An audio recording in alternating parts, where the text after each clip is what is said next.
Everyone wants you to do well, but just not better than them. And so the people that will continue to root for you tend to be above you. The closer people are to you when you're at your bottom, the more they'll root for you at the bottom. But as you pass them, you remind them of the dreams that they gave up on. You don't build confidence by shouting affirmations in the mirror, but by giving yourself a stack of undeniable proof that you are who you say you are. Outwork your self-doubt. And so I wholeheartedly reject the notion that you can beat your chest and have charisma, because I believe that confidence without evidence is delusion. Yeah, we all have to pay down the most expensive debt that we all pay every day, which is the debt of not knowing. Ignorance debt.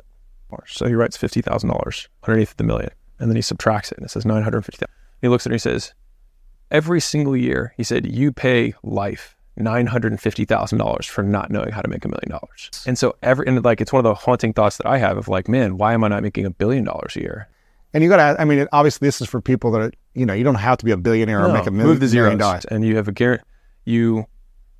There's short-term pain that you have to go through when you do anything new, unless you're immediately successful, which almost no one is.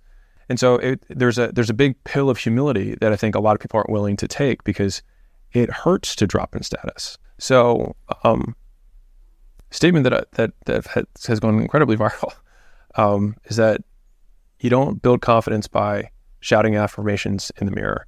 And so, anyways, all that to say that the hard work is in accumulating the undeniable stack of evidence that you are who you say you are.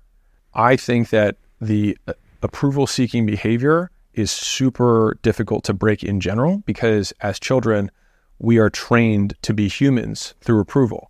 So if we were to take the reverse of like what guarantees someone's success, right? And to a degree, if you can make approval of yourself higher than other people, yes, then that also gives you a reward for taking action. But the point is that if you want to change your behavior, the strongest way to do it is to simply change your environment, because you can have huge leaps and bounds in how much your behavior changes without even having to get better. Which is why one of the best ways to get good at anything is to join a team of people who are excellent at that thing. And you know this from the sports world.